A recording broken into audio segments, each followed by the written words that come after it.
Hola, sean todos bienvenidos a este podcast I Am Browns de Medicina Interna Actualizada. Les habla Efraín Castillo y este es el primer episodio. Conversaremos brevemente acerca del Waterfall Trial o el estudio Waterfall, que busca responder la pregunta clínica si los pacientes con pancreatitis aguda ameritan una reanimación hídrica moderada o agresiva. Pero antes, vamos a tocar puntos importantes acerca de la pancreatitis, reconociendo que esta es una condición inflamatoria del páncreas que en la mayoría de los pacientes, es decir, hasta el 40% de ellos, tienen una etiología de origen biliar, sobre todo cálculos biliares. En el 20% de los casos hay un historial de uso o abuso de alcohol y en un cuarto de la población con pancreatitis no se podrá identificar la causa específica, siendo categorizado como una pancreatitis idiopática. La hipertrigliceridemia también puede conducir a esta condición, sobre todo cuando hay cifras mayores de 1000 miligramos sobre decilitro, aunque en la práctica se ha visto con cifras tan menores como 700 miligramos sobre decilitro.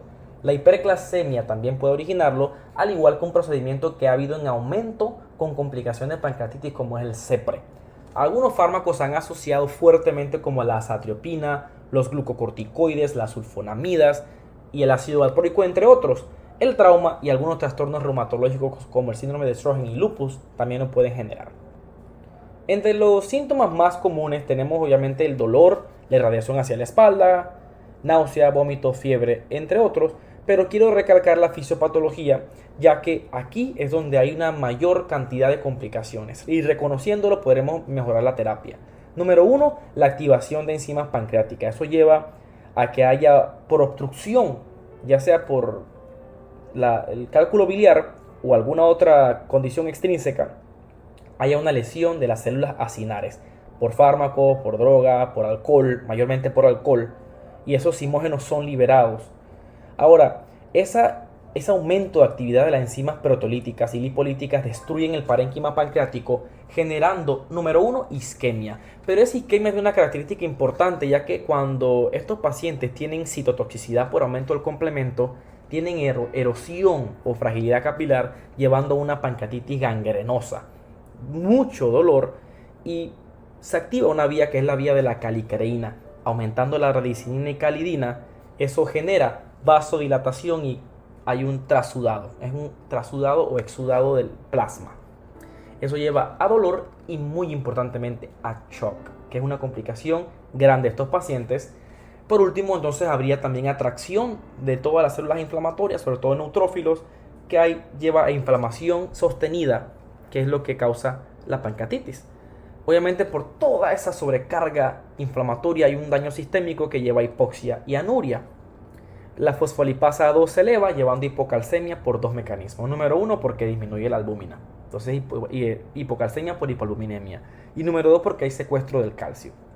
No podemos dejar pasar de alto que puede haber necrosis grasa en estos pacientes, secuestrando calcio y empeorando mucho más la hipocalcemia, al igual que la disminución de la insulina, y es por ello que hay que vigilar la hiperglicemia con la que pueden cursar estos pacientes. Ahora, el paciente, es importante antes de entrar al estudio reconocer que este tiene un síndrome o una transición hacia lo que se conoce como el liqueado capilar o la fuga capilar, tanto por lesión vascular como también por elevación de las citoquinas, causando el tercer espacio y llevando a un shock distributivo. Como el paciente tiene shock distributivo, hay que reconocer que una de las terapias iniciales y más importantes son los fluidos. Entonces, este estudio publicado en el New England trata de responder a esta pregunta, y es donde, como hay mayor evidencia retando esta conducta, y de hecho esa es una nueva práctica que hemos visto en medicina en los últimos 20 años, últimos 10, 20 años, es ver o confirmar que lo que estamos haciendo está bien hecho, y no es porque así se ha hecho por 50 años. De allí que obviamente puede haber complicaciones por dar tanto fluido a estos pacientes críticos, y obviamente hay que evidenciar o justificar lo que estamos haciendo con investigación o medicina basada en evidencia. La pregunta clínica es: ¿los pacientes con pancreatitis aguda necesitan fluidos moderados o necesitan todavía fluidos agresivos? La población que se estudió fueron adultos mayores de 18 años diagnosticados con pancreatitis aguda, pero por medio de una escala que es la clasificación de Atlanta revisada. Los pacientes tenían que cumplir con al menos 2 de los 3 criterios. El primer criterio, dolor abdominal clásico de la pancreatitis. ¿Cómo es el dolor abdominal clásico? Es un dolor epigástrico, no es cólico, es epigástrico, constante, intenso, que se irradia hacia la espalda en la mitad de los pacientes, que empeora con la comida y el supino, pero mejora cuando el paciente se agacha, mejora cuando el paciente se inclina hacia adelante, y el 92% de los pacientes cursarían con náuseas y vómitos. O sea, tener eso en cuenta, el primer criterio. Número 2, pacientes que tengan aumento de la lipasa o la amilasa 3 veces por arriba del valor superior. Entonces, otro criterio. El tercero sería que la pancreatitis aguda se pueda ver por imagen, ya sea por tomografía, que es lo más común, o por ultrasonido, que no vamos a ver muchas cosas específicas, pero puede servir. Y la duración es importante, que se presentaron 24 horas a partir del inicio de los síntomas, en esa ventana, en las primeras 24 horas. Hay que reconocer los outcomes. ¿Cuáles son los resultados que quiere llegar a este estudio? Número 1, si se cumple o no ese outcome. Resultado primario, si los pacientes progresaban a una pancreatitis moderada o severa, tomando en cuenta obviamente por la escala de Atlanta.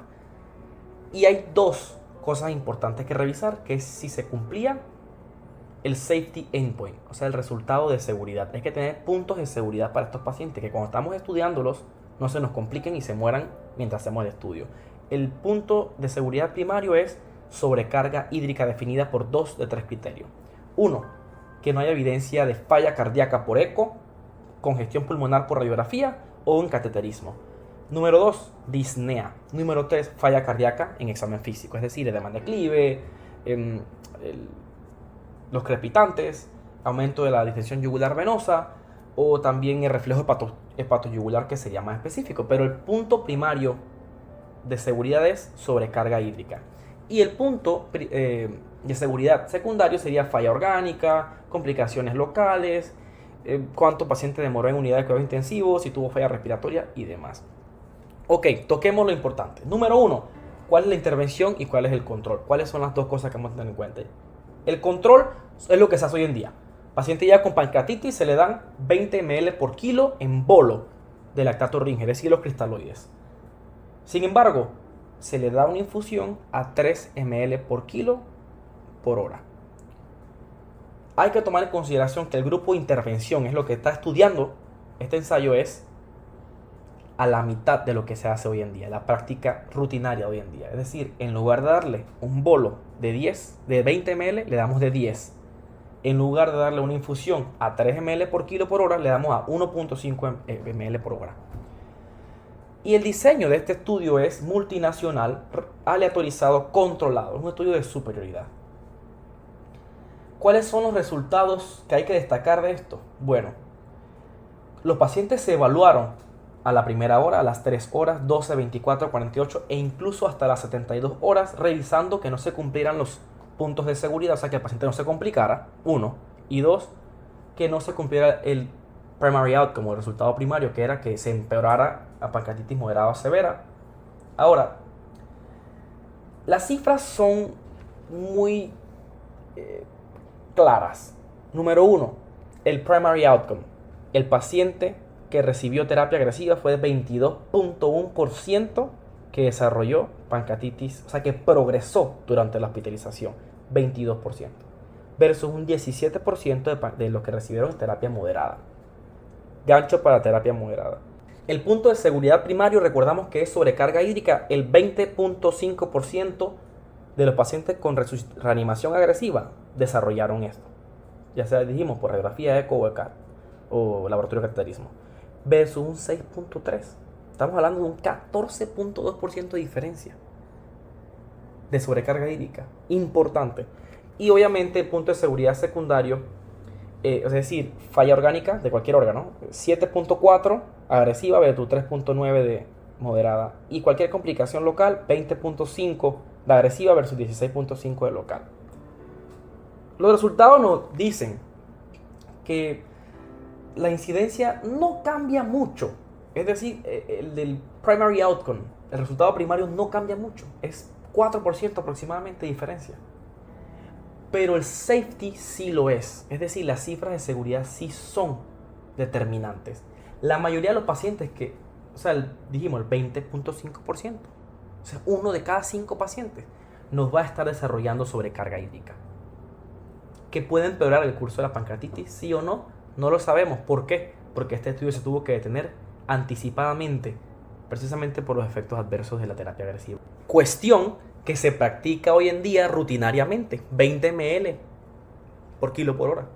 Ahora, entonces, recomendación o conclusión. Los pacientes con pancreatitis se recomienda, según este estudio, que reciban un bolo inicial de 10 ml por kilo si tiene hipovolemia. Si no lo tiene, no se le da bolo. 1. 2. Se le da una infusión a 1.5 ml por kilo por hora hasta que el paciente pueda tolerar vía oral. Por 8 horas consecutivas, claro. Si se sospecha sobrecarga hídrica, se para la infusión o disminuimos la tasa a 1 ml por kilo y ahí vamos evaluando clínicamente. Con esto puedo concluir que todo personal médico que atiende una pancreatitis aguda debe apegarse a la filosofía de terapia hídrica restrictiva, es decir, moderada en lugar de agresiva, ya que si bien no es estadísticamente significativa la diferencia en el resultado primario, dijimos que es 4.5 a 4.8%, para que sea significativo debía haber sido al menos 5% sostenidamente. Lo que sí es evidente e irrefutable es que los pacientes con terapia agresiva tienen mayor complicación de sobrecarga hídrica y es lo que no queremos en los pacientes, por lo cual se recomiendan y habrán mayores estudios en cuanto a otras aristas de la pancreatitis, pero no con relación a si uno causa más sobrecarga hídrica o no, porque ya este estudio lo ha demostrado. Bueno, gracias por participar y hay un resumen en el Instagram de I Am Rounds. Que tengan excelente día.